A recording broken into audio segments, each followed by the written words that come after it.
Assalamualaikum warahmatullahi wabarakatuh. Kami akan mempresentasikan bab 3 Pergerakan Nasional Indonesia yang akan disampaikan oleh Saudara Muhammad Fadli, Juwariah, Sifa Ajahra, Muhammad Raihan, Selvia Widi, serta Gunawan Akbar Setiabudi.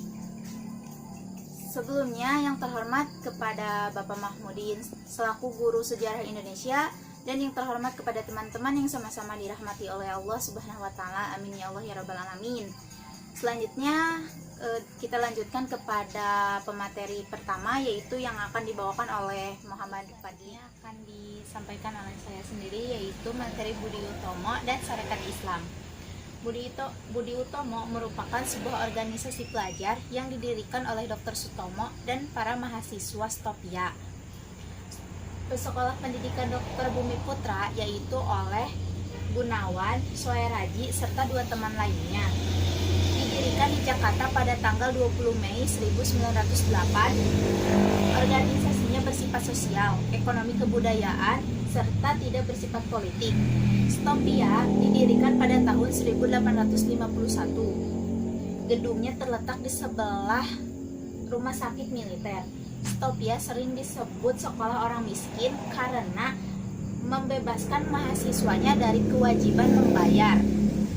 Lahirnya Budi Utomo menandai terjadinya perubahan yang selama ini bersifat kedaerahan menjadi bersifat nasional, dengan tujuan untuk mencapai Indonesia merdeka. Yang semula mengandalkan fisik menjadi memanfaatkan kekuatan pemikiran, yaitu selanjutnya Sarekat Islam. Sebelumnya, organisasi ini bernama Sarekat Dagang Islam atau SDI. Pendiri dari SDI adalah Haji Samanhudi dan didirikan di Solo pada tahun 1911. SDI berpindah ke Surabaya dan kepemimpinannya berpindah ke HOS Cokroaminoto. SDI berubah nama menjadi Sarekat Islam karena untuk memperluas bidang kegiatan organisasi yang awalnya hanya bergerak pada bidang perdagangan. Tujuan Sarekat Islam yaitu memberikan bantuan modal usaha pada anggotanya, memajukan perdagangan masyarakat pribumi, serta mengembangkan ajaran agama Islam. Organisasi Sarekat Islam berkembang pesat, membuat Sarekat Islam berubah menjadi partai politik setelah diakui sebagai organisasi resmi pada bulan Maret 1916 oleh pemerintah. Kemudian mengalami kemunduran di tahun 1921 akibat perpecahan di dalam Sarekat Islam sendiri. Terpecah menjadi 2, yaitu Sarekat Islam Putih dan Sarekat Islam Merah. Terjadi akibat adanya agitasi golongan komunis melalui tokoh Semaun dan Darsono ke dalam tubuh Sarekat Islam. Assalamualaikum warahmatullahi wabarakatuh. Perkenalkan, nama saya Sifa Ajahra dari kelas 11 IPA 1. Saya di sini akan melanjutkan materi tentang awal pergerakan nasional di Indonesia, yaitu diantaranya Indies Party atau Partai Hindia adalah partai politik pertama di Hindia Belanda, berdiri tanggal 25 Desember 1912, didirikan oleh 3 serangkai, yaitu Deus Teker, Cipto Mangkusumo, dan Suwadi Suraningrat, yang merupakan organisasi orang-orang Indonesia dan Eropa di Indonesia.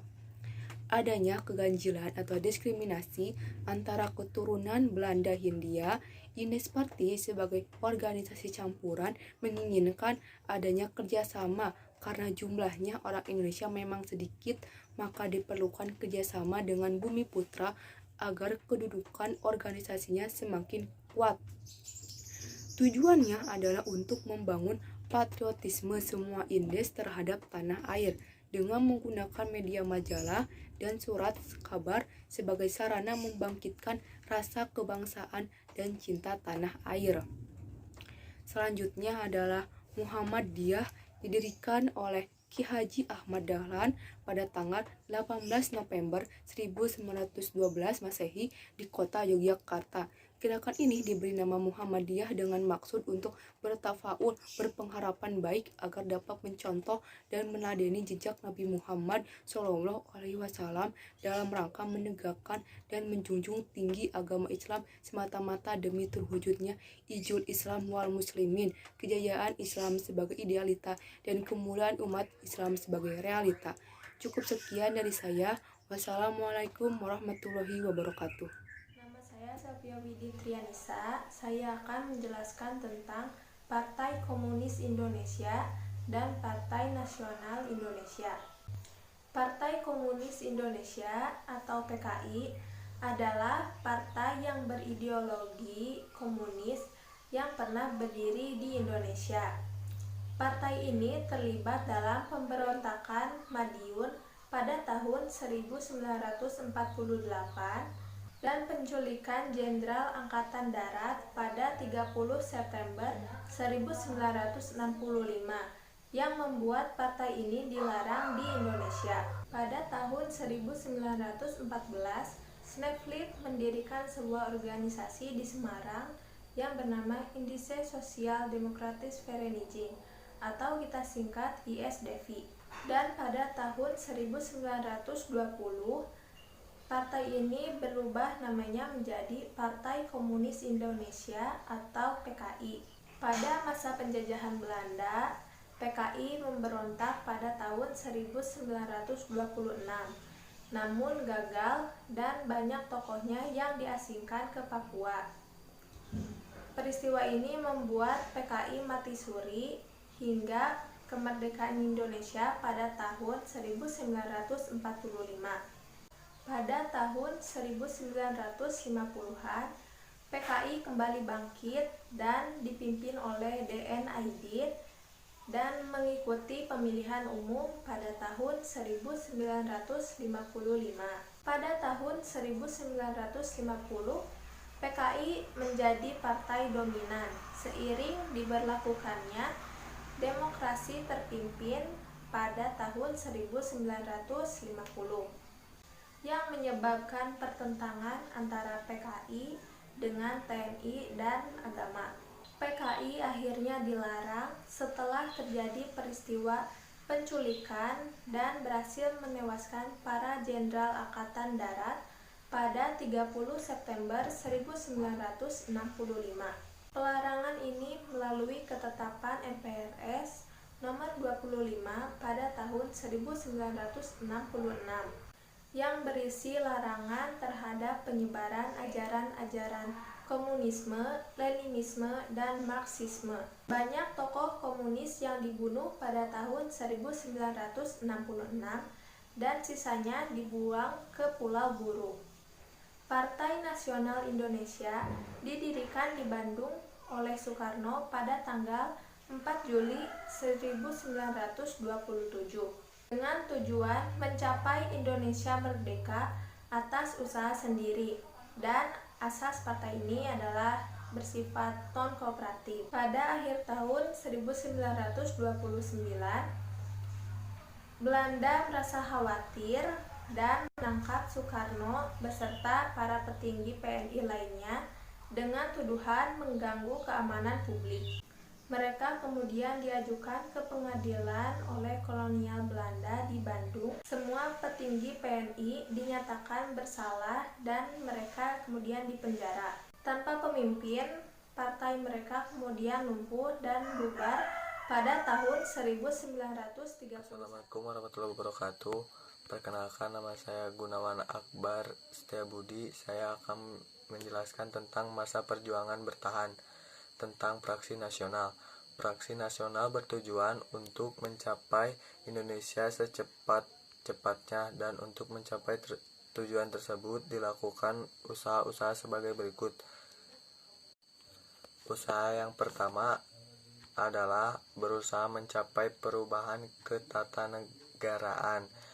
Yang kedua, berusaha melenyapkan semua perbedaan politik, ekonomi, dan tingkat pendidikan yang diakibatkan oleh ateis kolonial. Yang ketiga, menggunakan semua jalan yang sah untuk mencapai tujuan tersebut. Petisi Sutarjo Petisi Sutarjo adalah sebuah konsep dalam pergerakan nasional Indonesia yang muncul pada masa periode bertahan.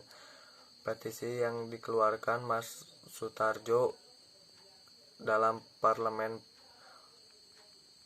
Polkasrad ini terbit pada 15 Juli 1936 dan didukung oleh banyak organisasi pergerakan nasional kala itu seperti Parindra, Partai Indonesia Raya, dan GAPI, Gabungan Parlemen Indonesia. Mas Sutarjo mengeluarkan petisi ini saat bergabung dalam Parlemen Polkasrad sebagai salah satu perwakilan dari organisasi yang ia ikuti, yaitu Persatuan Pegawai Bestur Bumi Putra PPBB. Isi dari petisi ini terbilang fenomenal dan menggambarkan corak perjuangan pergerakan yang bersifat bertahan. Sekian, terima kasih. Terima kasih. Mungkin cukup sekian yang dapat kami sampaikan untuk presentasi materi kali ini. Kurang lebihnya mohon dimaafkan. Wassalamualaikum warahmatullahi wabarakatuh.